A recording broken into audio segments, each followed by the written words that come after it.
En sevdiğim aktör Alfredo James Pacino, Al Pacino kısaca. En sevdiğim film Gladiator filmi. Çünkü Gladiator filmi sonradan gladiator olmuş cesur bir general hakkında gelir. Maximus Decimus Meridius hakkında. O dövüş meydanlarında zəfərlər kazanır.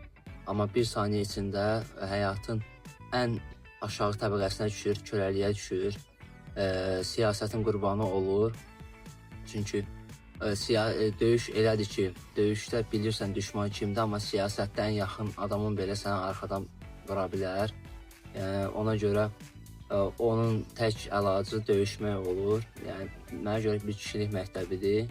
Ona görə ən sevdiyim film Gladiator filmidir. En sevdiğim film Robin Williams'ın filmlerdi. Bütün filmlerini sevirəm. Çünkü öz hayatı hakkında filmde elə danışılır ki, sanki öz hayatı hakkında keçir bütün filmleri.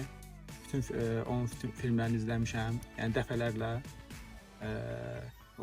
Good Williams Hunting filmi var, Oscar alıb. Yəni çox təsirləndirici bir filmdir. İstərdim ki, hər kəs izləsin. Daha çox kriminal, drama, bir də biografiya olan. Çox baxdıram, bir də real həyata əsaslanmış filmləri çox sevirəm. Sonuncu izlədiyim film Collateral filmidir. Sonuncu izlədiyim film 2 gün bundan qabağı olub. Evdə izləmişəm. Babam Noel'i Kurtarır 2. Köhnə filmləri sevirəm.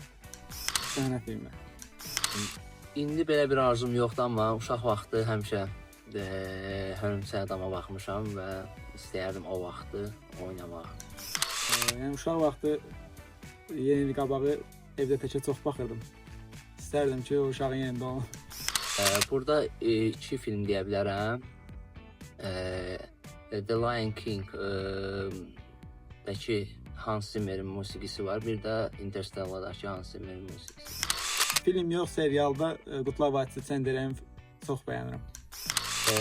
Daha çox oyundan öncə, çünkü biraz rahatlayır adam. Çalışıram hər zaman oyundan sonra izləyim. Çünki oyuna köklənir deyə biraz izləmək çətin olur. Həyatın reallığı üzərində çəkilmiş filmlərə baxım. Ona görə fərqli emosiyalar keçirirəm. Baxır izlədiyim filmin janrına. Xaç atası. Hamıya məsləhət görürəm izləməyə bir dəfə olsa. Və Rauf da dediyi kimi Xaç atasını istəyərdim ki, hər kəs izləsin. Çünki orada bir həyat hekayəsi var ki, onu hər kəs diqqətlə izləsə dərk edər. Tağıyev filmi yaxşı idi, Sehirli Xalat uşaqlığının filmidir. Əhməd Hardadır. Bunlar hamısı yüksək səviyyədə çəkilmiş filmlərdir, ona görə hamıya məsləhət görürəm baxmağa. Mən köhnə Azərbaycan filmlərini çox sevirəm. Nəsimini sevirəm, 7 oğul istərəmi sevirəm, Bir il qalanın silini sevirəm. Yəni onları izlədikcə insanlar daha çox izləmək istəyir.